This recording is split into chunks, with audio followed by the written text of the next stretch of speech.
una lesión jodida, pues te deja mucho tiempo. Sabemos que vas a estar casi un año fuera de los terrenos de juego. ¿Cuáles dirías que son esas características de esos jugadores que nos pueden indicar que es más vulnerable a sufrir este tipo de lesión? Si se da una acción donde podría haber un riesgo muy alto de que se lesione, que sepa salir de ahí la persona. Pongamos desde los 15 hasta los 19, 20 años, pues cada vez hay más lesiones ahí que no deberían de estar y probablemente es culpa de... ¿Operarse va a ser siempre la mejor opción? Creo que no he tratado nunca la misma lesión de la misma manera, cada una muy distinta. Yo la verdad que cada vez le doy menos importancia al volver a correr. Tú tienes que llegar a un punto donde cualquier tontería que le digas la haga, o sea, no te cuestione nada de lo que le estés diciendo porque confía en ti. Una vez ya puede correr, vamos a darle capacidad, vamos a darle base a esa persona y paralelamente lo que vamos a ir es educando en esa técnica más hacia el sprint. También es importante tener en cuenta esa progresión en cuanto a las posiciones a las que sometemos al deportista. Poner la rodilla en situaciones que se va a encontrar a altas cargas, hay que hacerlo porque si no la gente va a huir, se olvidan de lo que han pasado, de todo lo que han sufrido para llegar aquí. La recaída existe, tenemos que estar preparados para que pase.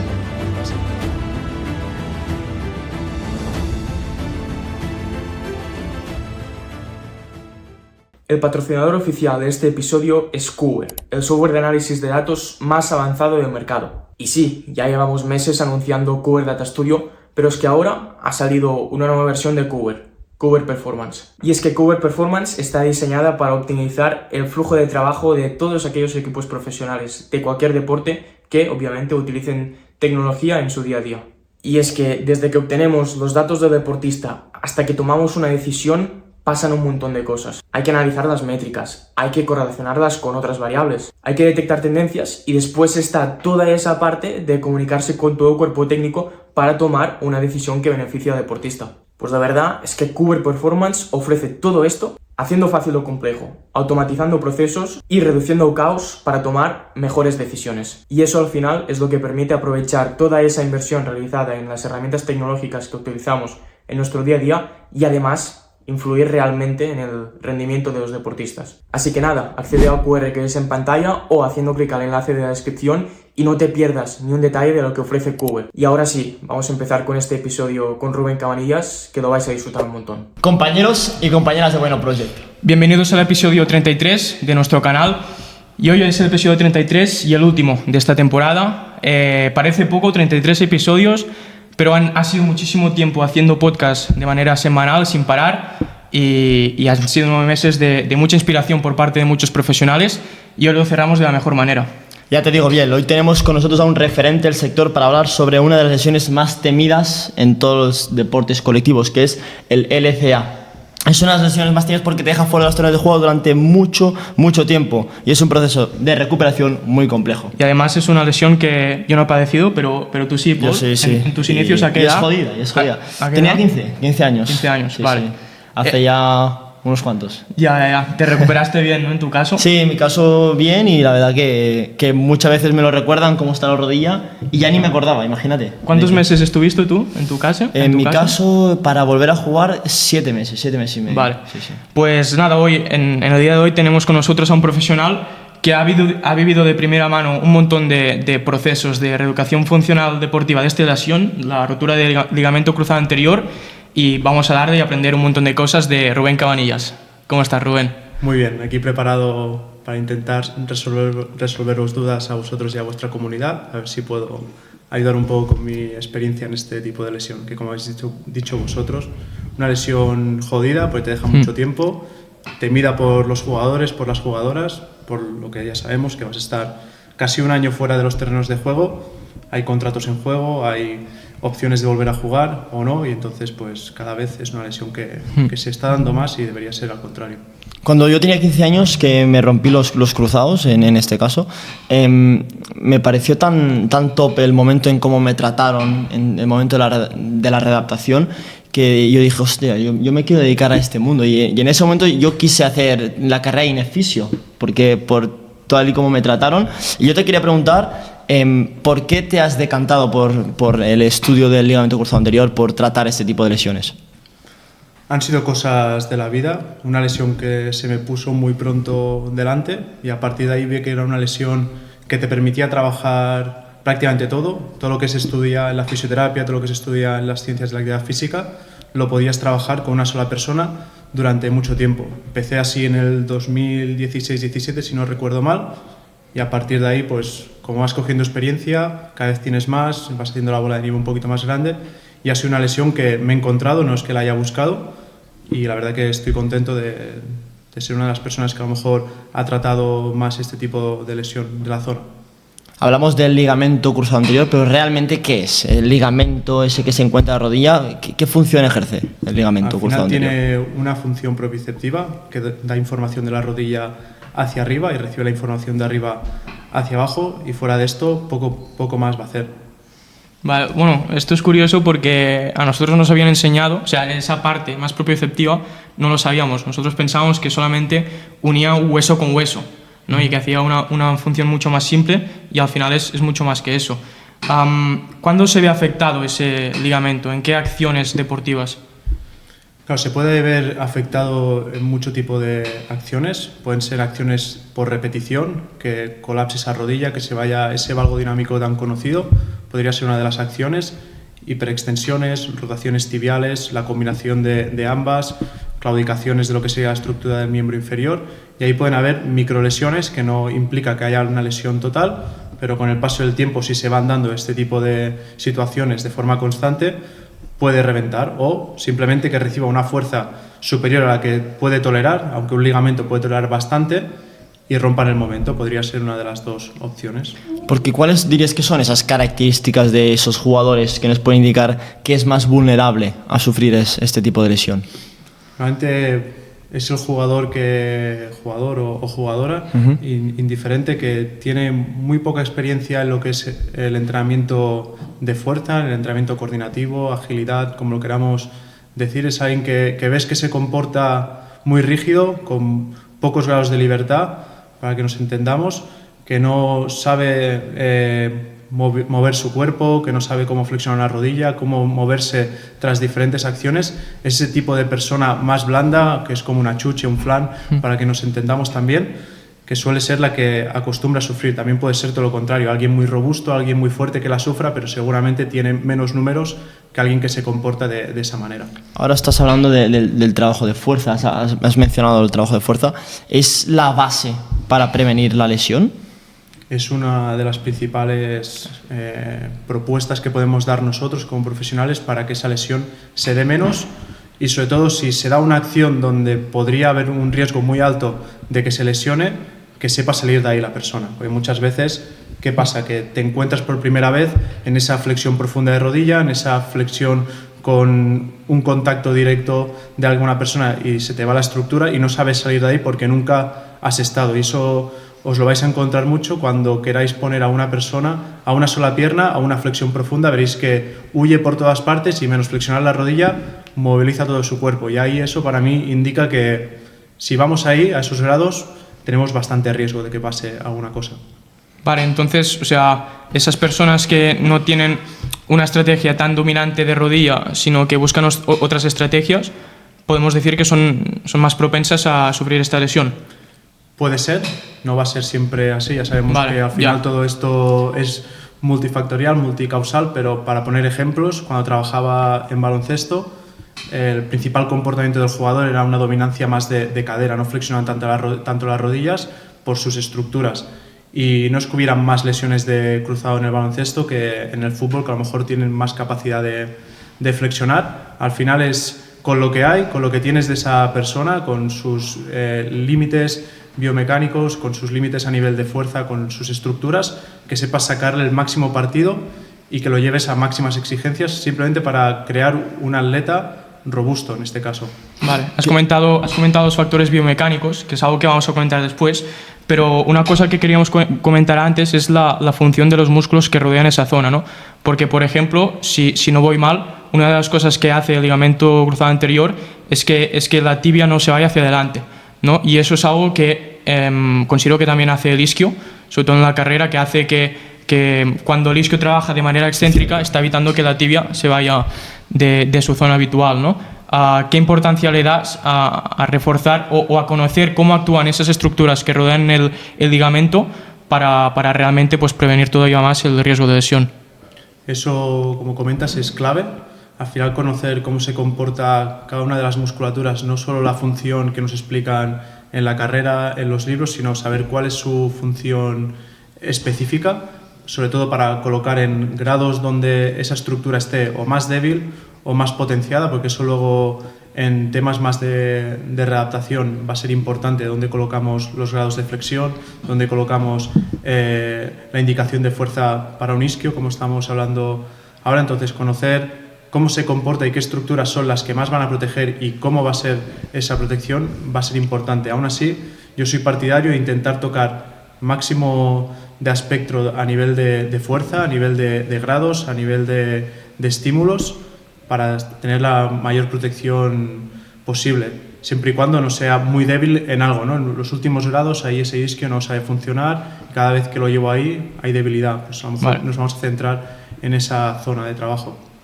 Y a nivel biomecánico, claro, entendemos que tener una buena técnica de carrera, una buena técnica de aterrizaje, una buena técnica sobre todo también de cambio de dirección, que entendemos que es una de las acciones donde más se ve afectada esa zona.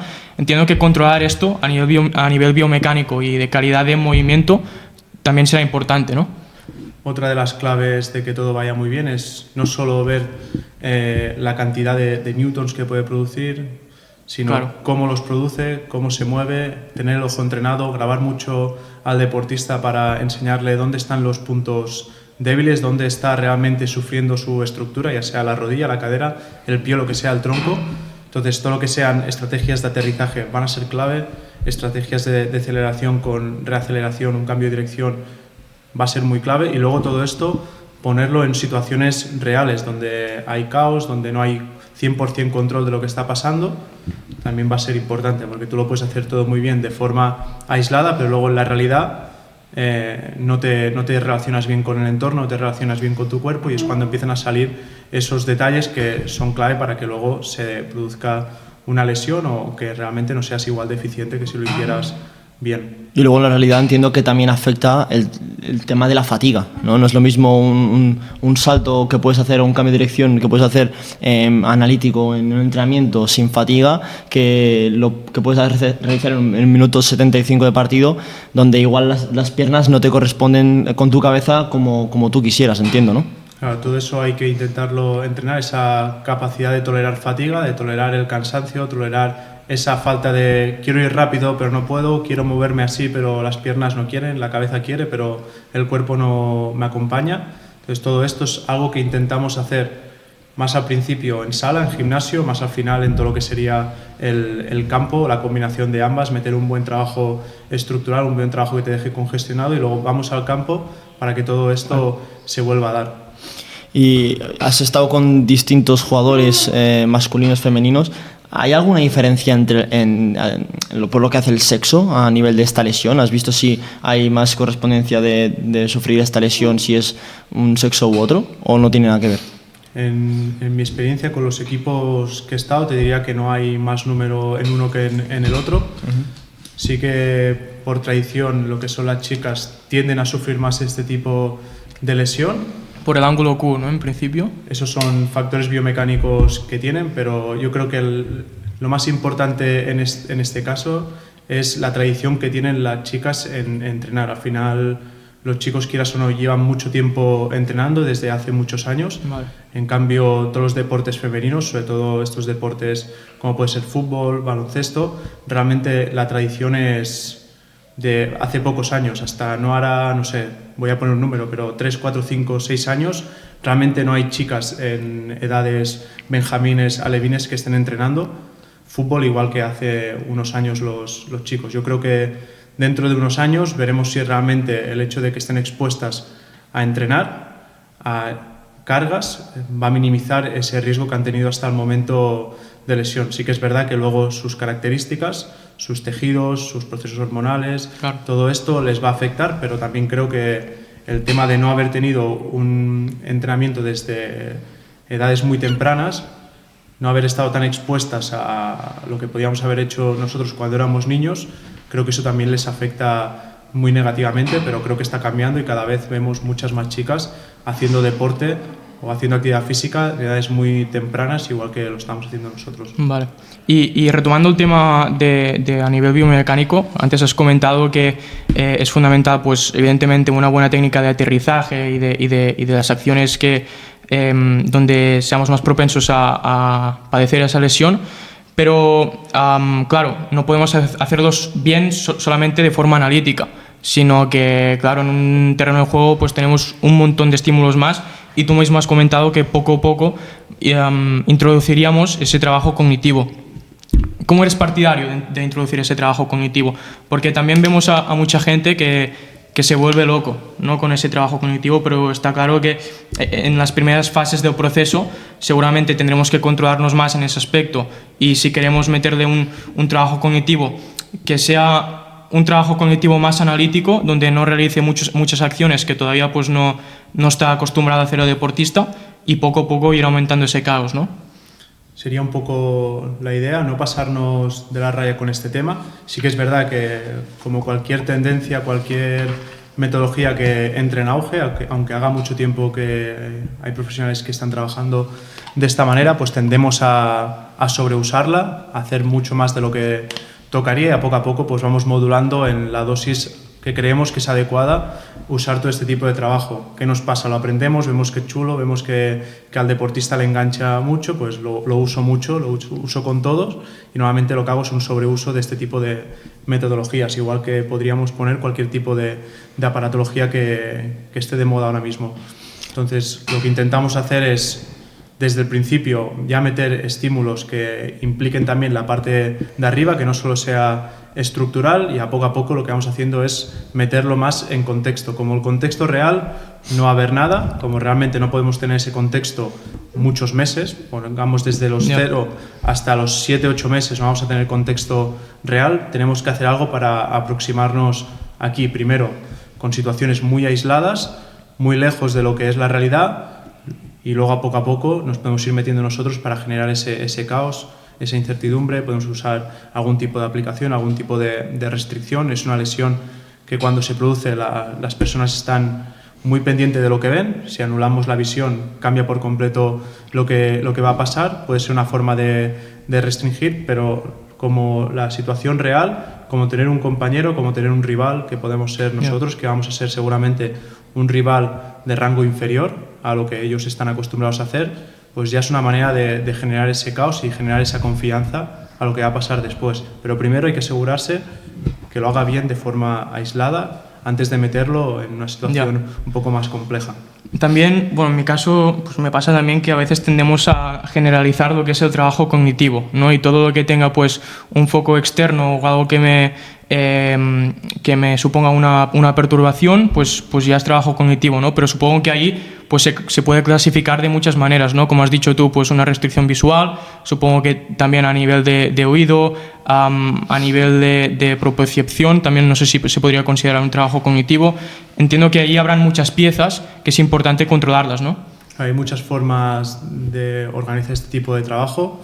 Yo al final no me considero alguien que sepa mucho de este tema.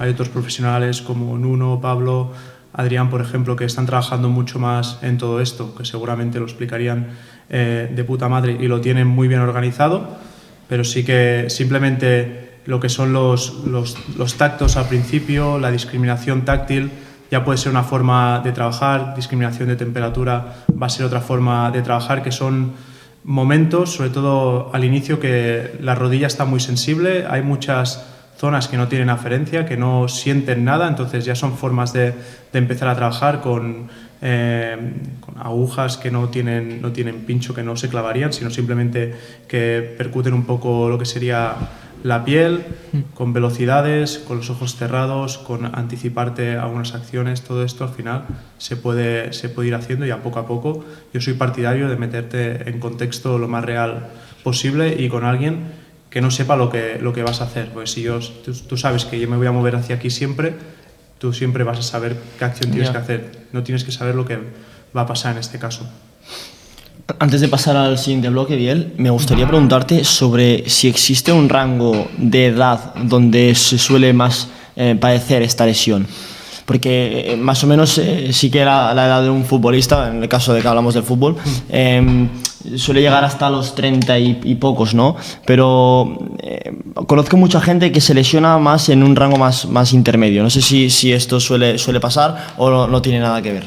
Sí, normalmente van a ser en edades de formación.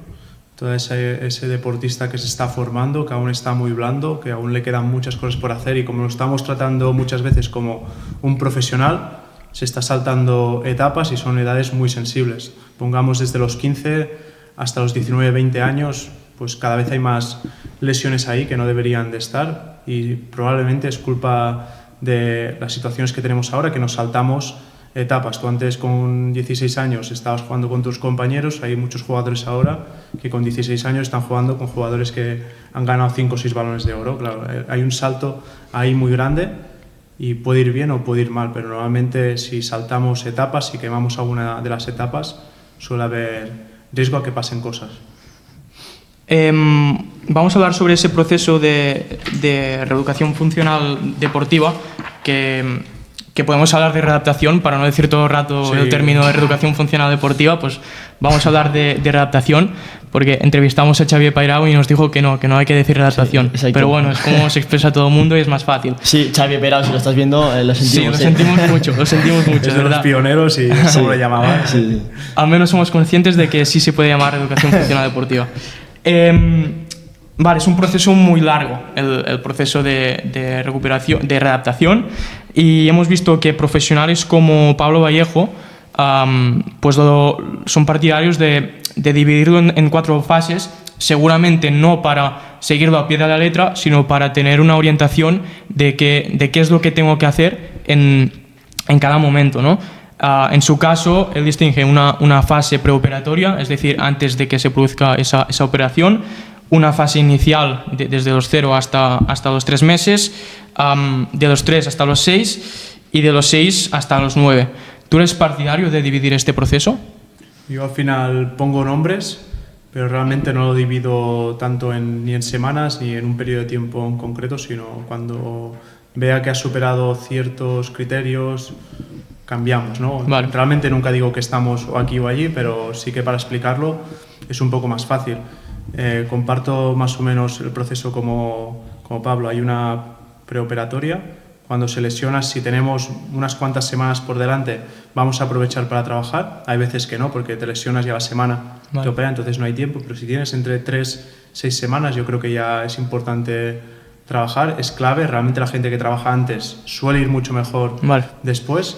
Luego nos vamos a esa fase aguda, tisular, como le queramos llamar, que van a ser las primeras semanas, los primeros meses, depende del tipo de lesión, si solo es un LCA, si va con un menisco, si va con un ligamento que tiene que cicatrizar antes, si ha habido algún tipo de operación un poquito más compleja por en medio, se va a alargar más o va a ser un poquito más corta, que al final aquí lo que vamos a priorizar es que la estructura esté lo mejor posible, que no esté inflamada, que no nos dé problemas, que cure bien. Sobre todo ahí es lo que tiene que pasar, es que cure bien para que no nos dé problemas en lo que viene después.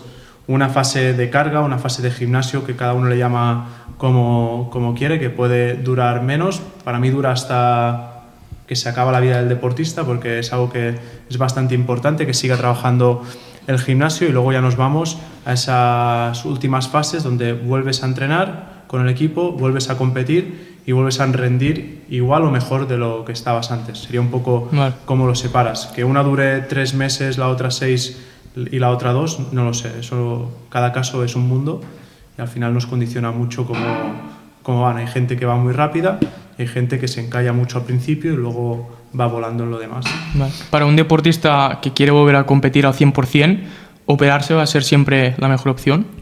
No siempre va a ser la mejor opción. Hay jugadores que han optado por un tratamiento conservador y cada vez hay más que lo están utilizando y va bastante bien, pero sí que a veces depende del tipo de lesión.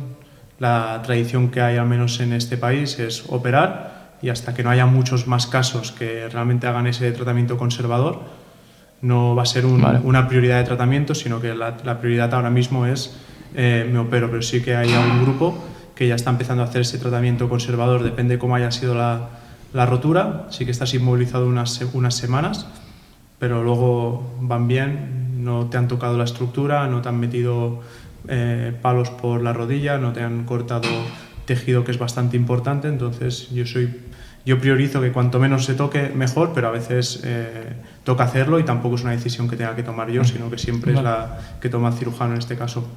En el caso de que vayamos por el camino de la operación, Sí. Estamos en la etapa de preoperación, ¿no? A momentos previos antes de la operación. ¿Cómo debe ser este proceso? ¿Qué debemos enfocarnos más? ¿Qué son los tips más claros que debemos que tener en este momento preoperatorio? Yo aquí lo que intento sobre todo es explicar lo que va a pasar en los siguientes meses, ya preparar un poco a la persona para lo que va a vivir. Y luego lo que va a ser importante a nivel de estructura es que la rodilla se mueva bien, cuantos más grados tenga disponible mejor, porque una de las cosas que pasa es ciertos bloqueos, rangos restringidos, y hay que intentar que la rodilla se mueva cuanto más mejor, que no haya inflamación, que no haya líquido por la zona, hay que drenar al máximo y luego que tenga la mayor función posible. Si la mayor función posible es que antes de operarse esté entrenando con el equipo, pues eso es lo máximo, ¿no? Hay gente que ha estado entrenando y se va a operar porque realmente no aguanta su estructura para ciertas acciones, pero todo lo que puedas hacer antes, sobre todo si es alguien que no te conoce, que no sabe cómo trabajas, todo ese trabajo que puedas hacer previamente es clave para lo que va a venir después, porque ya vendrá con un aprendizaje previo. Claro, pero en esta fase se acaba de producir una ruptura del ligamento, ¿no? Y eso al final nos puede condicionar en lo que hagamos, ¿no? Seguramente habrán cosas que tener en cuenta, sobre todo a nivel de la carga que sometemos al deportista en esa rodilla. ¿Qué es lo que hacemos? ¿Cómo es ese entrenamiento en esa fase preoperatoria? Normalmente, como tenemos muy poco tiempo, vamos a un trabajo muy básico, muy de plano sagital normalmente, y no nos complicamos mucho la vida, pero hay gente, ya os digo, que acaba corriendo, que acaba haciendo algún pase, haciendo alguna acción en el campo sin problema, pero va a haber alguno que se va a comportar que bajando escaleras tenga inestabilidad, entonces ya hay muchas cosas que no vas a poder hacer, pero hay gente que realmente está estable, que está fuerte y que puede hacer prácticamente todo. Lo que pasa que seguramente si siguiera así, esa rodilla acabaría jodiéndose bastante. Pero se pueden hacer bastantes cosas, lo que pasa que como tenemos poco tiempo y lo que nos interesa es que esa rodilla esté lo mejor posible, no nos complicamos mucho la vida, nos vamos a un trabajo muy básico en gimnasio y poca cosa más. Vale. Y una vez ya se ha producido esa operación, entiendo que será importante saber cómo se ha producido esa lesión, ¿no? De dónde procede el injerto, también cómo se ha producido la lesión, es decir, si hay otras estructuras afectadas, como podrían ser menisco, que a veces pasa, ¿no? Que una misma lesión en la rodilla pues es ligamento y menisco. Entiendo que todo esto va a afectar en cómo nosotros vamos a afrontar ese proceso, ¿no?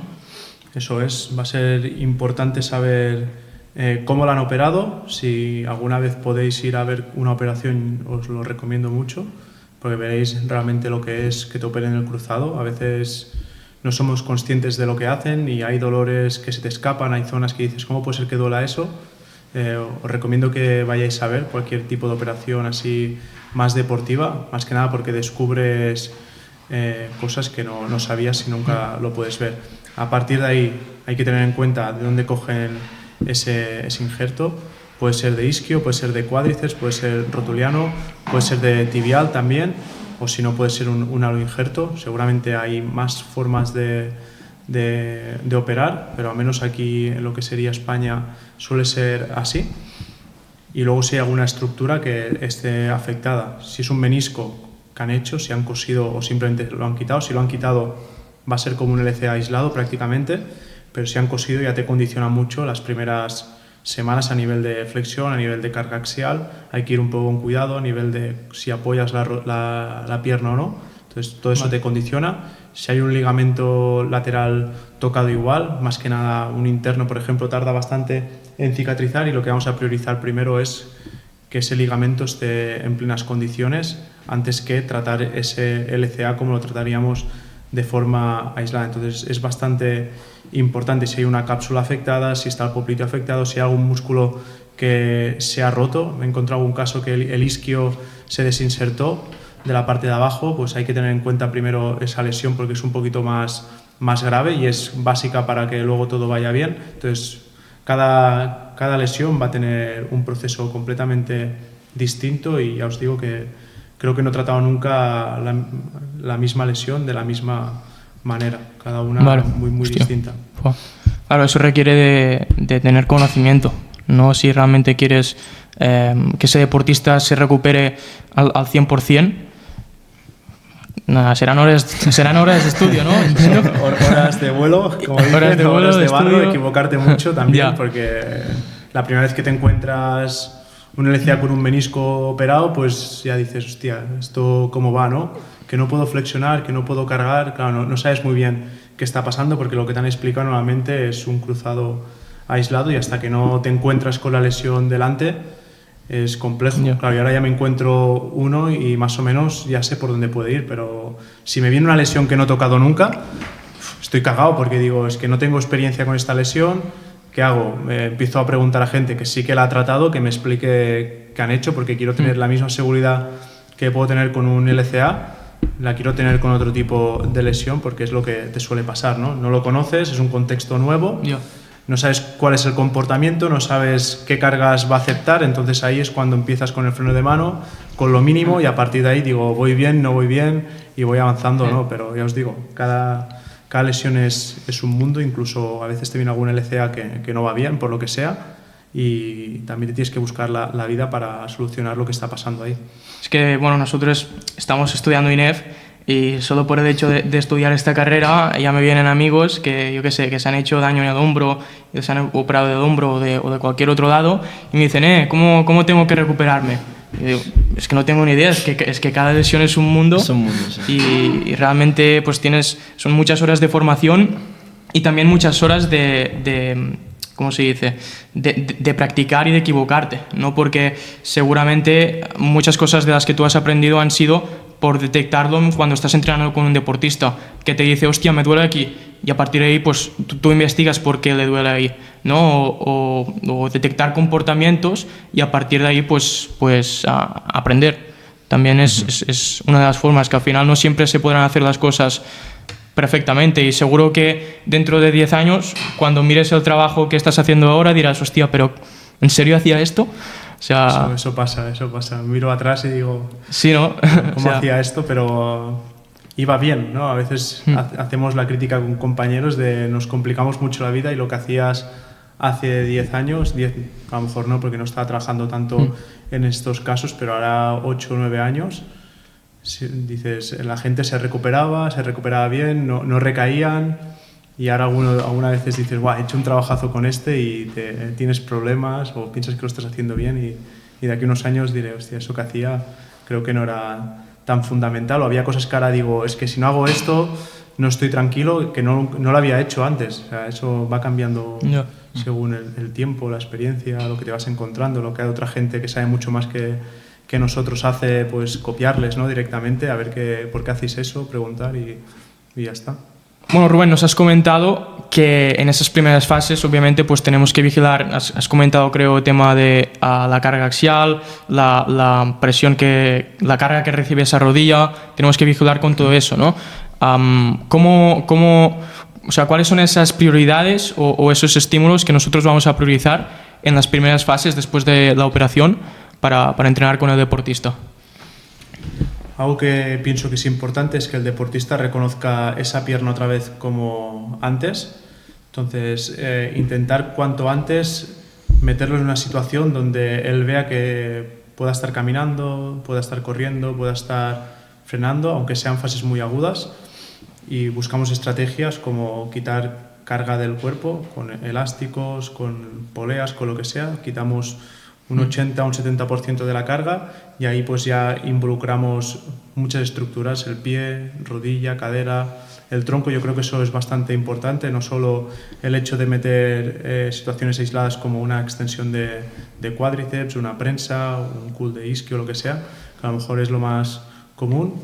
Cuanto más aproximado a la realidad esté, mejor. Y lo que hay que romperse la cabeza es cómo coloco a la persona, cómo me busco la vida para que sienta lo que sentiría cuando esté en esta posición, para que empiece a conectar con su realidad. Entonces, yo eso es lo que he estado haciendo los últimos años, buscarme mucho la vida para encontrar situaciones donde corra sin correr, frene sin frenar, cambiar de dirección sin cambiar de dirección, un poquito todo esto, cargue la rodilla, aunque tenga un menisco, estando sentado prácticamente como si estuviera realmente haciendo una sentadilla bastante profunda para que acceda a esos grados, un poquito algo que pienso que es importante, aparte de lo que ya se lleva haciendo hasta ahora, que es que funcione bien el cuádriceps, que lo reconozca, que no haya esa inhibición iatrogénica que se da en la estructura, que los isquios funcionen bien, gemelo, el pie, se mueva todo bien. Yo creo que eso es importante, que no haya inflamación, todo esto.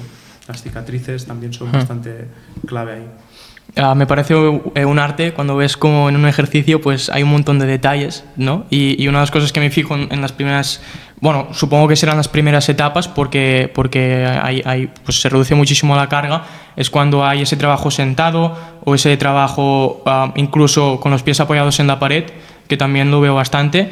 Y yo flipo también ahora que veo que en la mayoría de profesionales que varían mucho la posición del dedo gordo, ¿no? Que ponen cuñas en el dedo gordo y digo, hostia, hasta en el dedo gordo nos fijamos, ¿no? ¿Tiene influencia el dedo gordo en...? Porque muchas veces al final tú quieres estar pisando y si te fijas muchas personas no pisan con ese dedo y va a ser importante que esté en contacto con el suelo, sobre todo si estamos haciendo algo más a nivel propulsivo, que ese dedo esté trabajando. Entonces poner esa cuñita como biofeedback, como constraint para que apriete va a ser importante. Poner una goma para que esté presionando, una cuña en el talón ligera para que también presione con el talón. Todo esto son detalles que realmente luego marcan la diferencia un poco en cómo se solicita las estructuras. Claro. Una vez tú ya tienes establecidas pues, las bases del entrenamiento o el estímulo que debes aplicar a ese deportista, hostia, una vez ya esto ya lo tienes integrado, aplicar esos detalles que nos pueden ayudar a que pues, recupere mejor ese jugador, pues bienvenido sea, ¿no? Y otra cosa que te queríamos preguntar sobre esas herramientas que nosotros podemos añadir en esas primeras fases de la readaptación. Hemos visto algunas herramientas que se utilizan bastante. Una de ellas es la visualización. Visualizar, ¿no? Que se dice que cuando visualizas pues se activan las mismas áreas del cerebro que cuando tú estás entrenando o cuando estás ejecutando un movimiento. ¿Tú eres partidario de hacer este trabajo o con el deportista nos movemos? Yo no lo uso mucho, pero sí que a veces les pido que imaginen cómo lo harían, y lo que sí que uso bastante como recurso es utilizar la otra pierna. En muchos casos, que vean cómo lo hacen, cuál es el proceso que siguen, y luego vamos con la otra. Y normalmente mejora bastante lo que se está dando. El tema de visualizar, ojos cerrados, por ejemplo, las gafas de realidad virtual a veces también pueden servir para esto. Si hay gente que lo usa, yo no. También puede ser una buena estrategia, pero normalmente lo que uso bastante es el tema esa cross education, ¿no? Usar el otro miembro para que se den los beneficios en la estructura lesionada, o por lo menos que vea cómo se está relacionando para que lo haga igual, porque a veces una simple extensión de rodilla no saben cómo hacerla, lo pides que lo hagan con la otra, ven cuál es el proceso y te cambia por completo el movimiento sin tú tocar prácticamente nada. Ya creo que eso es importante. Vale. Y otra herramienta que la comentamos en el episodio 19 con Albert García, es que me acuerdo de todos los episodios, con Albert García, que creo que también trabaja en SISU. Él nos comentó el tema del BCR, ¿no? Que también es una herramienta que creo que no hace mucho, que salió hace pocos años, y realmente es interesante, ¿no? Cómo sometiendo al deportista a una carga menor, realmente podemos tener las mismas adaptaciones a nivel de masa muscular, ¿no? Sí, es una herramienta que aquí a España llegó en el 2019, creo, más o menos. Antes seguramente habría algún friki que ya lo tuviera, pero lo que es aquí en España en ese año, antes en otros países se usaba mucho, sobre todo Estados Unidos, NBA, y se usaba mucho. Y es una herramienta que vino para cambiar un poco esa primera fase del LCA para mí, más que nada porque una de las dificultades que teníamos es la ganancia de masa muscular de forma rápida, porque se pierde mucho con los días de descanso que se le dan. Sí que es verdad que si haces algo antes de la recuperación y empiezas pronto, que es la tendencia de ahora, antes a lo mejor te llegaban a los 2 meses, ahora ya llegan muy pronto a lo que sería el trabajo en el centro privado.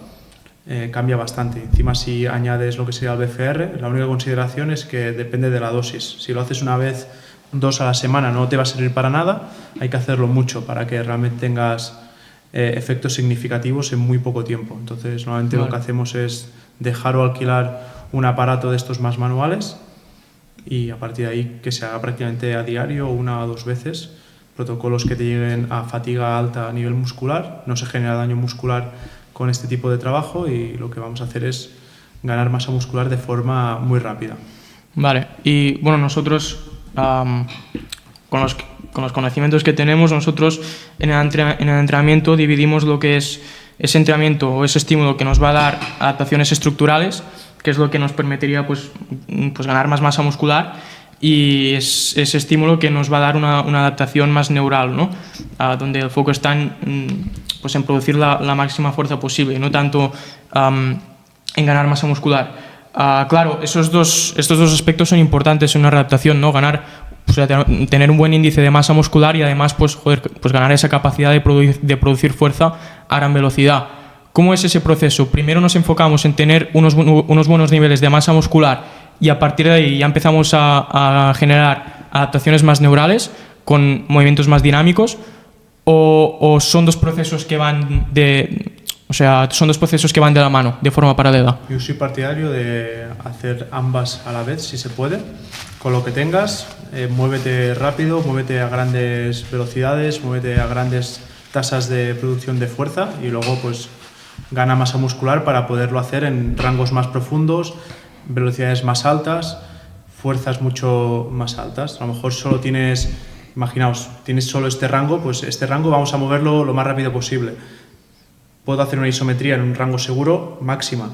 Vale, ahí no va a producirse nuevamente ningún problema. Entonces vamos a intentar buscar que los dos mundos coexistan a la misma vez con lo que tengas disponible.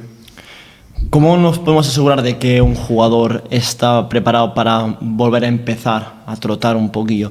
Ya que estamos hablando a partir del mes 3, que es cuando yo empecé a trotar, más o menos. Yo me acuerdo de una anécdota, es que justo me operaron el mismo día que un compañero mío de ex equipo y los dos teníamos la misma edad, pesábamos más o menos lo mismo y él tardó un mes más en poder empezar a trotar y yo ya me notaba bien no sé si incluso eran 2 meses y medio cuando empecé a trotar. ¿Cómo puede ser eso?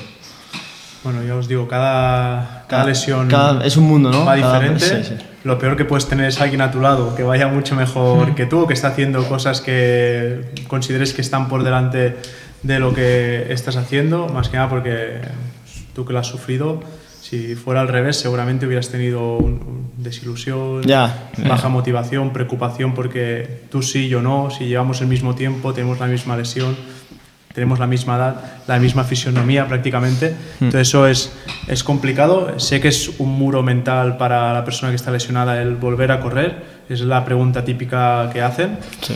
Yo la verdad que cada vez le doy menos importancia al volver a correr como tal. Antes a lo mejor estaba preocupado que volvieran 4 meses más menos 2 semanas, aprox, depende del tipo de lesión que tuviera. A veces había gente que dices, con 2 meses y medio ya estoy corriendo y te ponías el pin y seguías, ¿no?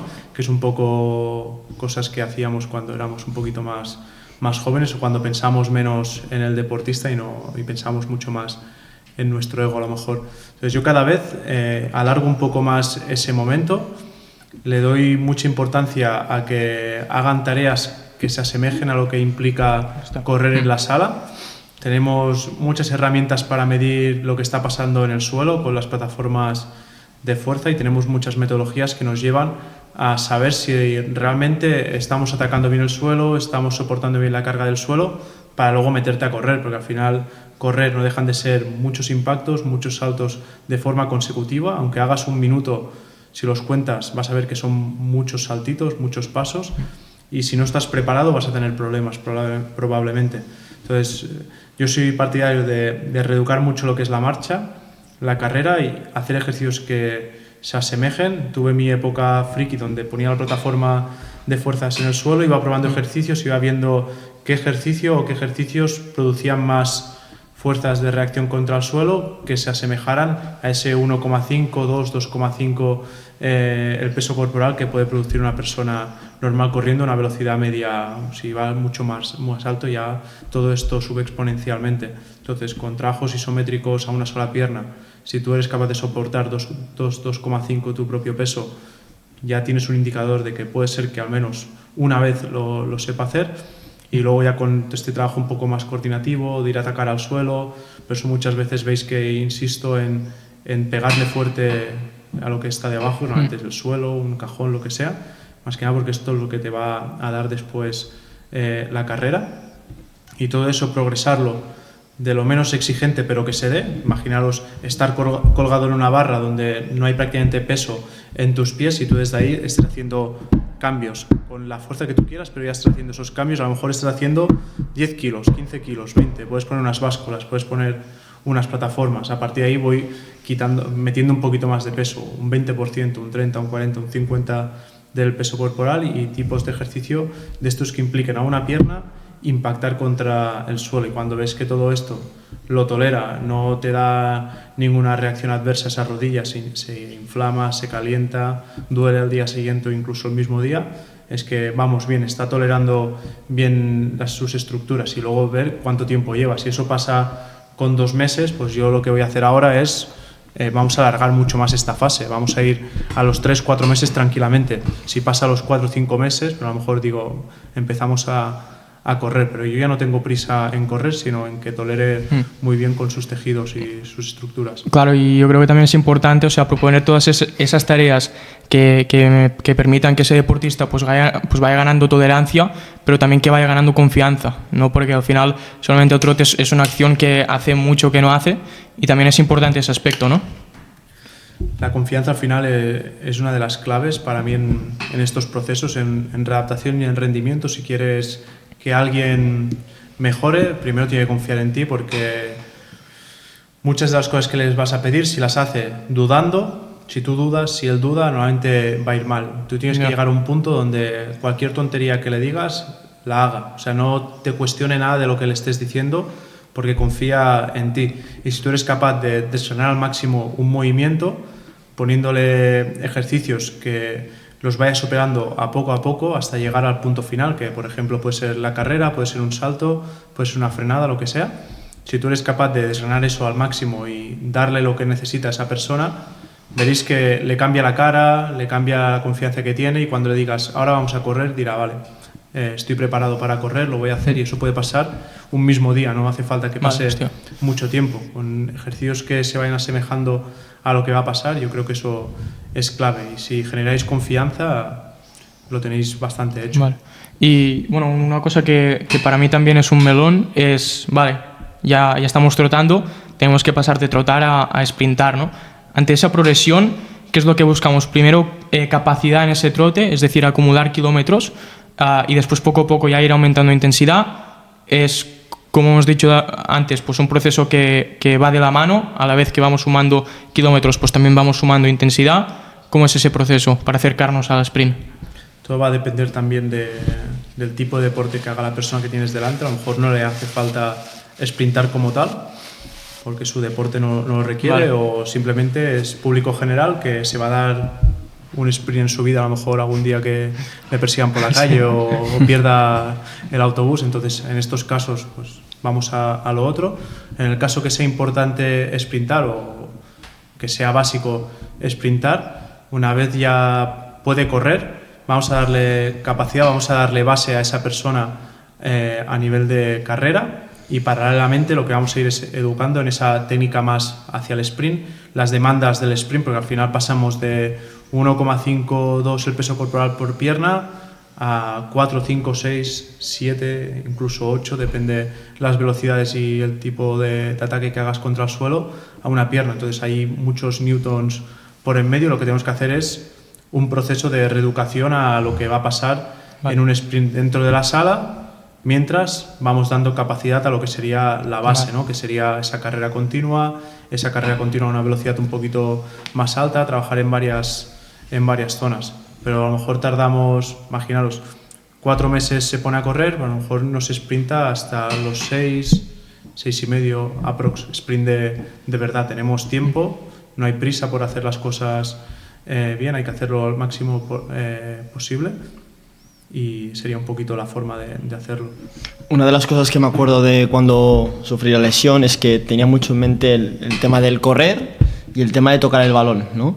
¿Crees que es partidario dar ese premio, ¿no? o poder disfrutar de tener un poco del balón mientras haces este tipo de trote para que el jugador como que se sienta mejor? Es igual, no sé si tiene mucho a ver con el tema de la recuperación, pero igual sí con el tema de la autoestima, de la confianza del propio jugador. Sí, hay momento para todo. Yo creo que cuanto antes puedas tocar el implemento de tu deporte, mejor. Hay jugadores de baloncesto que empiezan sentados a tirar, a hacer pases, a hacer botes, yo lo veo bien. Al final es parte de su deporte y cuanto menos estés sin tocar eso, vas a perder menos sensibilidad con el móvil, en este caso. Hay deportes que se va a tardar más porque implica usar mucho las piernas, pero hay deportes que a lo mejor una raqueta la vas a poder usar pronto, tirar a baloncesto vas a poder usarlo pronto, un stick, un lanzamiento, todo esto vamos a poder empezar muy pronto a tocar el móvil. En temas de fútbol, a la que ya esté corriendo prácticamente, ahí ya se puede hacer incluso alguna tarea de algún pase, carrera continua conduciendo el balón, todo esto yo soy partidario de hacerlo. Al final es algo que motiva nuevamente al jugador y darle su momento de gloria con el balón, que lo toque, que lo pase, que se acuerde que es redondo, que no es cuadrado, todo esto yo creo que es importante y también ayuda a que el proceso vaya mucho mejor. Y hostia, una cosa que he reflexionado un poco y que considero que yo he sido más consciente es que se habla mucho de la progresión que se sigue en el tipo de contracción, en el tipo de activación muscular, pero hostia, también es importante tener en cuenta esa progresión, y lo has comentado, en cuanto a las posiciones a las que sometemos al deportista, en cuanto a la carga que recibe esa rodilla, porque por ejemplo no es lo mismo hacer un squat que la tibia está, o sea, que la rodilla está alineada verticalmente con el pie, que un lunge donde la pierna de detrás, pues hostia, la rodilla está mucho más adelantada del pie y ahí supongo que esa estructura pues sufre mucho más, ¿no? Esa progresión en cuanto a las posiciones, ya no solo en cuanto a lo que pueda tolerar la rodilla, sino en función de la etapa donde nos encontremos, ¿no? Si estamos en una fase donde ya nos acercamos al sprint, pues buscar también, supongo, esas posiciones más específicas del sprint, ¿no? Tú lo tienes muy en cuenta, ¿no? Eso.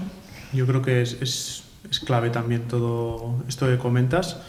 Poner la rodilla en situaciones que se va a encontrar a altas cargas, hay que hacerlo porque si no la gente va a huir o va a empezar a hacer patrones.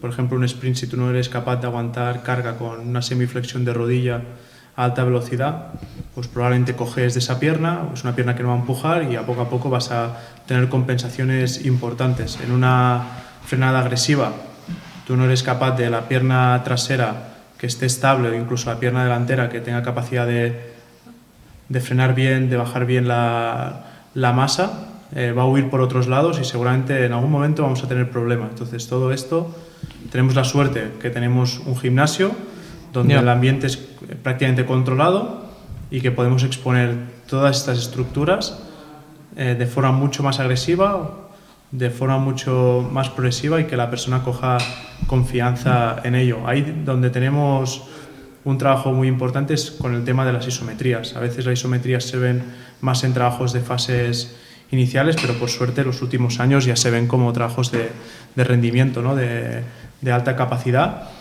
y ahí es donde podemos usar este tipo de trabajo. En posiciones donde sabes que esa persona es muy débil, vamos a exponerlo sin movimiento y vamos a ver qué pasa.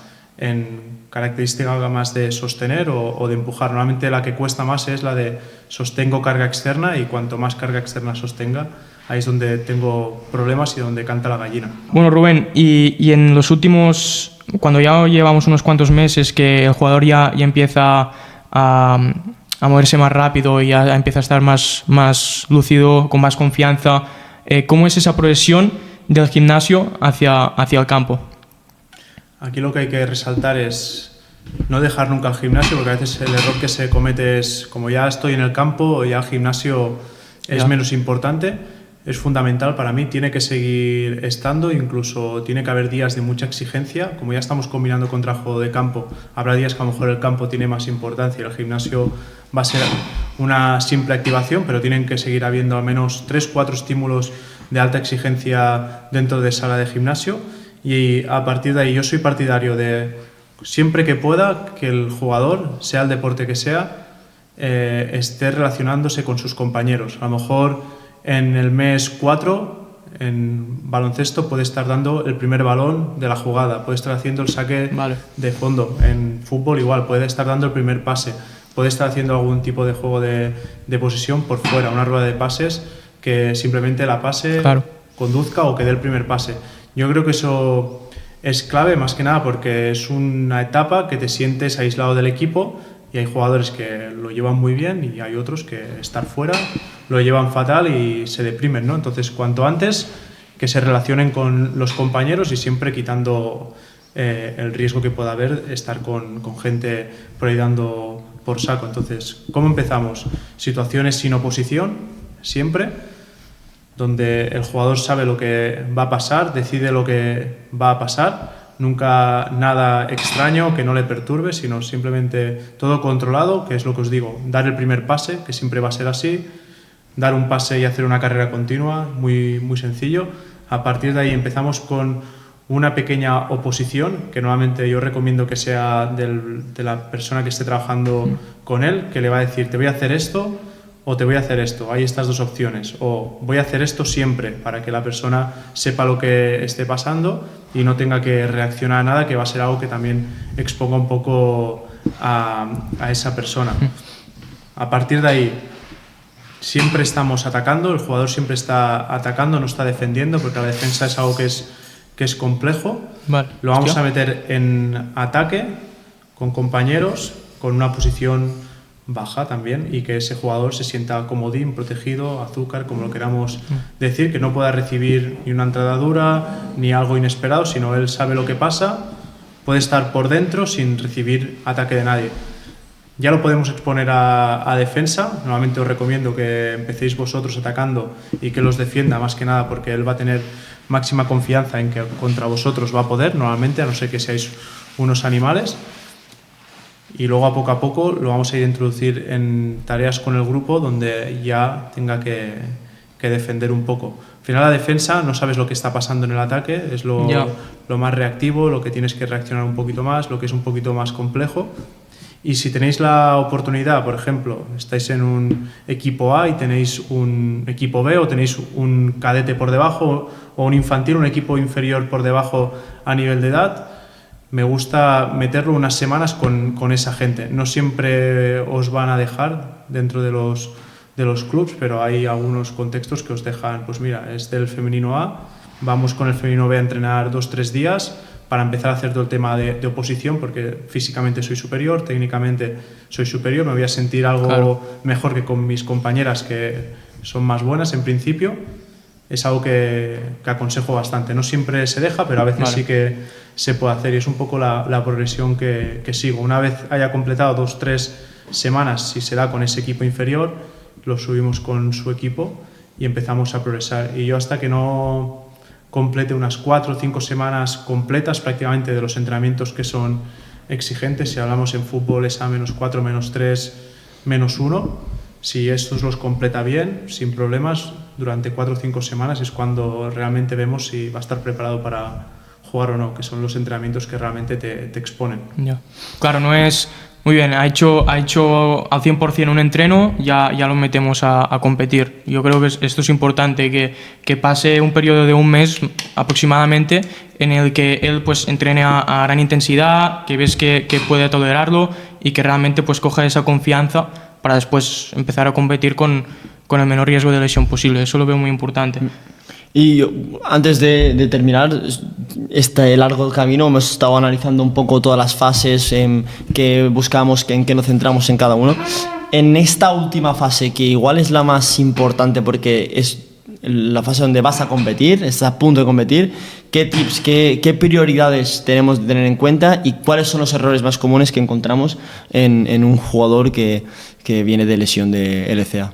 Sí, esa es la fase que la gente se esconde porque están acojonados, ¿no? Están con culo así a ver qué pasa, ¿no? Sobre todo el primer día que vuelven a jugar, es un poco la que tomar la decisión de si puede o no, pues es la que dices, bueno, estoy ahí temblando, estoy viendo al jugador cuando entra a jugar que está súper nervioso, es compleja, lo otro normalmente vas bien, pero cuando llega el momento de la verdad es complicado, normalmente cosas que suelen pasar y que suelen ser errores bastante comunes. Anticiparte a lo que tú crees o no dar tu opinión, ¿no? A veces por temas de presión externa, ¿no? del jugador, entrenador, del entorno que hay, te anticipas, ¿no? Te precipitas a tomar una decisión que no toca porque no piensas que está preparado para volver a jugar porque hay aspectos que no hemos tocado y creéis que son importantes. Eso normalmente suele ser una cagada y se correlaciona seguramente con algún problema en los próximos meses, suele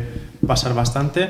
Cuando no tenemos el control 100% de la decisión o no la podemos consensuar con un equipo, sobre todo cuando trabajas externo a un club, ¿no? Yo con los que trabajo fuera de sus clubs, pues ahí es cuando a veces tienes problemas porque tú piensas una cosa, el club piensa otra, el jugador piensa otra y ahí es donde suele haber un poco más de problemas. Yo pienso que no, el jugador piensa que sí, el entrenador lleva 3 meses que le está diciendo que lo va a poner, y el jugador piensa que si no juega no renueva y si no renueva no tiene dinero para cuidar a sus chavales, ¿no?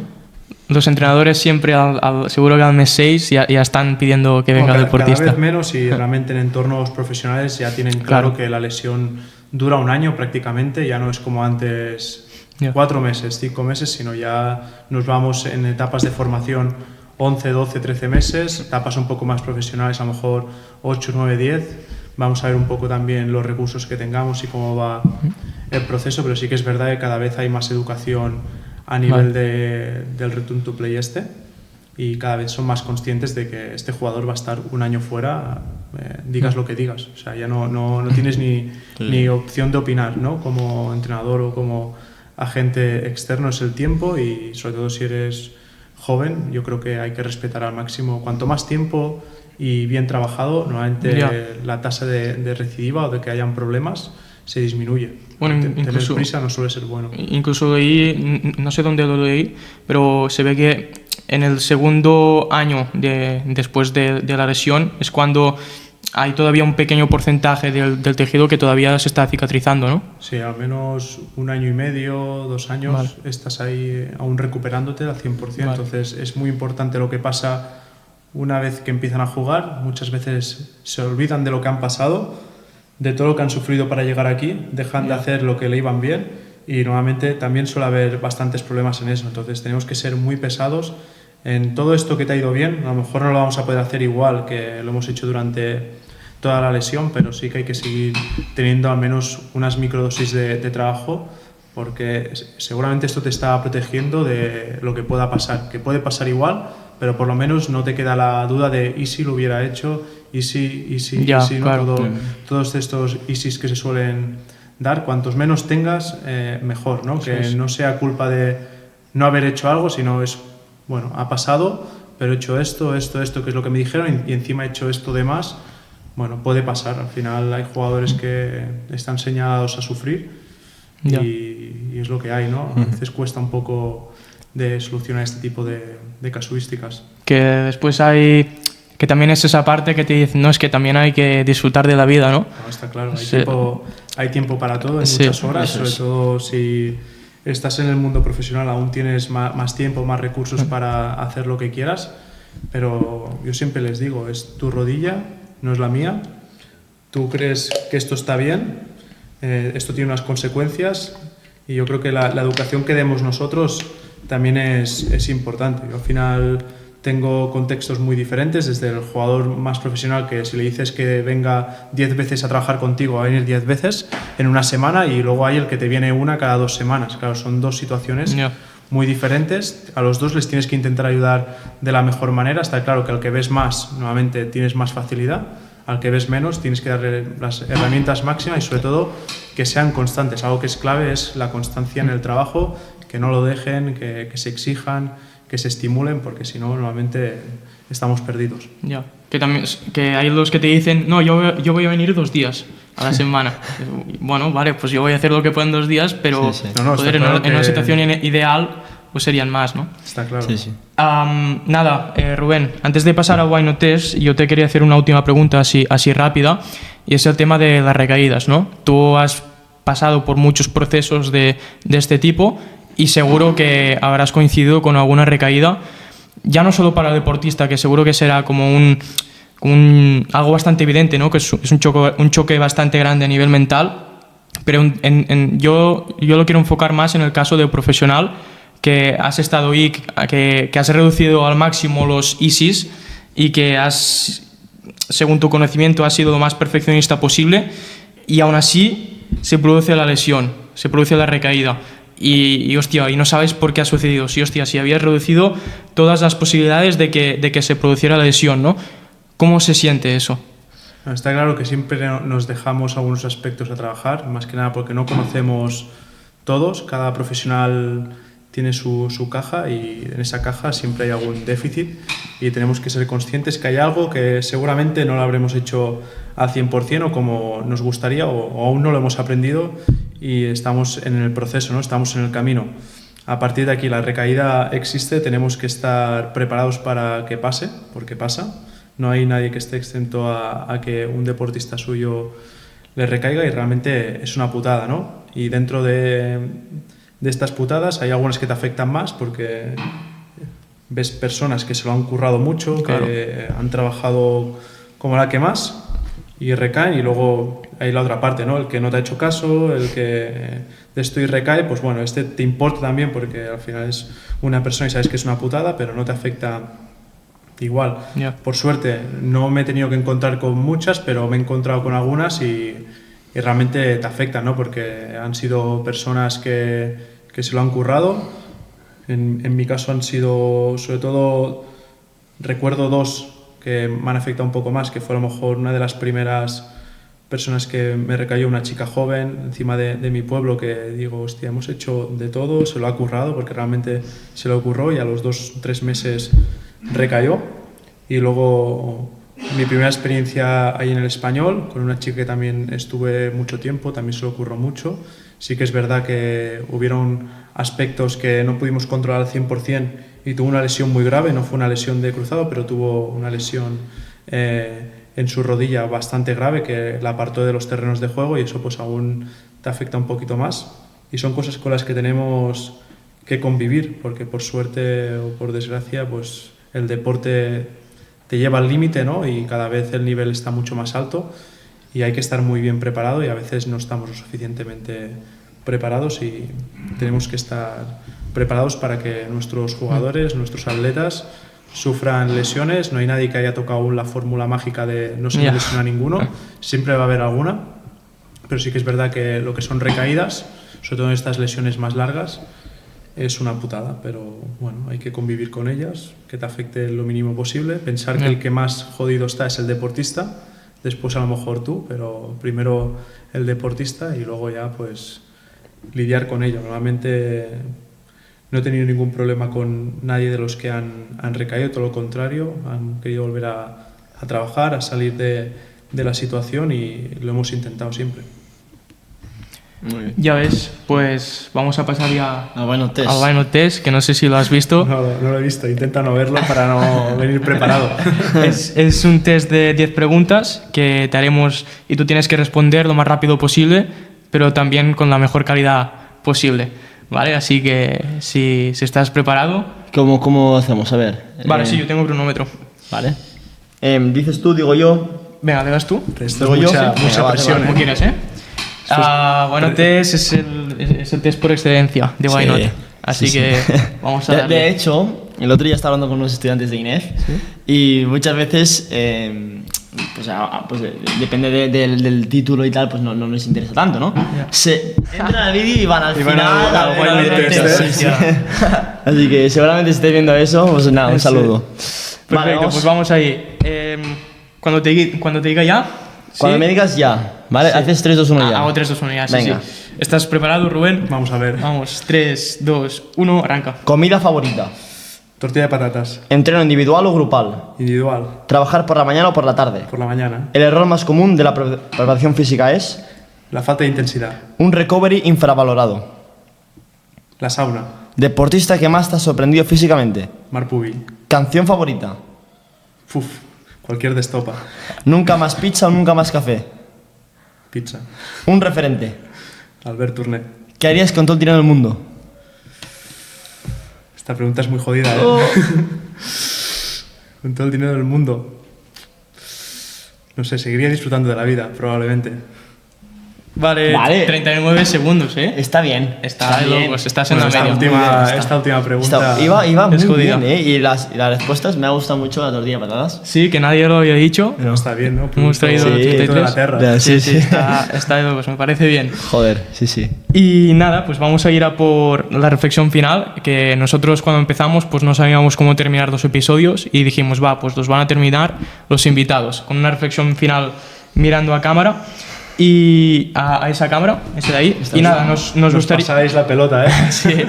Y nada, nos gustaría que bueno, que si tuvieras que resumir en una sola idea todo lo que has aprendido trabajando con deportistas que han sufrido esta lesión de la que hemos estado hablando, la rotura del ligamento cruzado anterior, ¿cuál sería esa reflexión que te gustaría que todo deportista, entrenador o preparador recordara?